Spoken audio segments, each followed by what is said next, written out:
Hello, it's Lauren here, and I want to bring to you kind of a quick teaching on different ways we can reach silence and stillness with greater ease. I know for many of you, even though this is a simple practice, it can be very challenging, and some of us even avoid our meditation mat like the plague.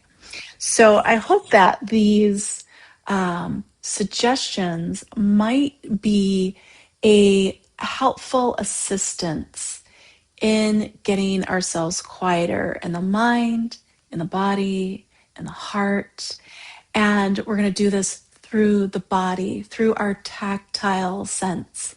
And so here's a few things that have helped me, even though I've been a meditator for well over 30 years, maybe even close to 40. There have been seasons of life that have been busier, that have required more, where I didn't have time to sit for long meditations on the daily. Sometimes my meditations were even 10 minutes at a time. But then when you try to jump back into a 20 or 40-minute meditation, ooh, it can feel like pulling teeth. And one of the more recent kind of rungs on the ladder that I've met in challenge with getting still and silence brought me to using mala beads, or you could use a rosary. And I do have a practice with this that I will share in another video. I'm not Catholic. I'll explain all of that later. But you can use the beads on a mala necklace or even bracelet. There's all sorts of them they make nowadays to simply use as a moment of steadying to keep you anchored into the present moment.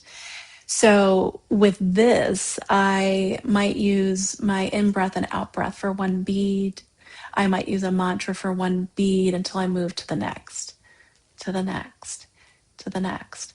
And there's something about bringing the body into the practice that just helps us get still, especially if you're one that tends to be fidgety. Another thing that is helpful is to um, use texture. I have a fuzzy pillow that I like to sit on my lap. And actually, this is not just for the sensory, this is to support my shoulders. I have beat my shoulders and my neck up over my lifetime in my work and in my play. And so sometimes when my arms are down, the stress and tension build in my neck and shoulders. It makes it really distracting and uncomfortable when I sit for meditation. So just that little lift can be really good. And a nice texture is always even helpful to focus our attention. So something similar, we can put a blanket over our lap or even over our shoulders. We can hold onto it with our hands, draw it in, and kind of tighten it a little bit around our body. This helps draw our attention inwards and insulates us from the external energies that can be, just can pull us out of our inner awareness. Another thing that's similar is we can wear a hood. And we all know that monks usually have these big hoods.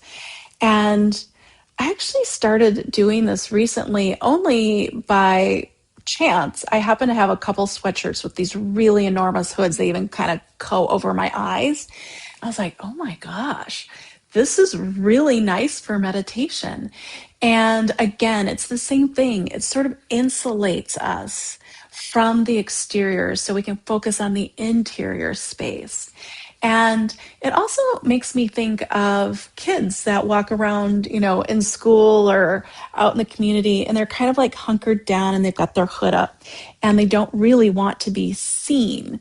And I realize that really what they're doing is they're insulating their nervous system so that they can feel safe. And, sometimes the teachers of the school like have this policy where you're not supposed to wear hoods, and that's for another reason. But the interesting thing is most of these kids are probably trying to protect themselves from the overstimulation. So the last thing that I'll share is to hold something in your hand. Um, I used this stone for a period of time to help myself ground. It's actually a rock rose. It's super dense and heavy. It's actually shaped like a rose. And you can just hold this and kind of cup it in the palm of your hands. It helps to just really bring groundedness into your body. This kind of stone is also nice too. This is a crystal and it has a really smooth surface, or you could use a river stone. And some of those are very large, which would be nice too. And you can just hold that or rub it and just use it when you need to bring your attention back to center.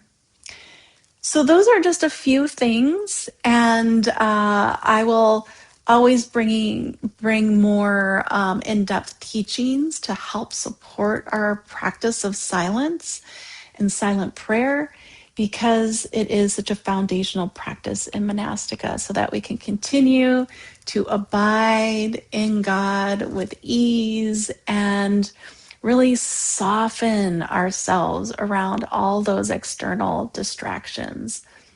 Sending you love.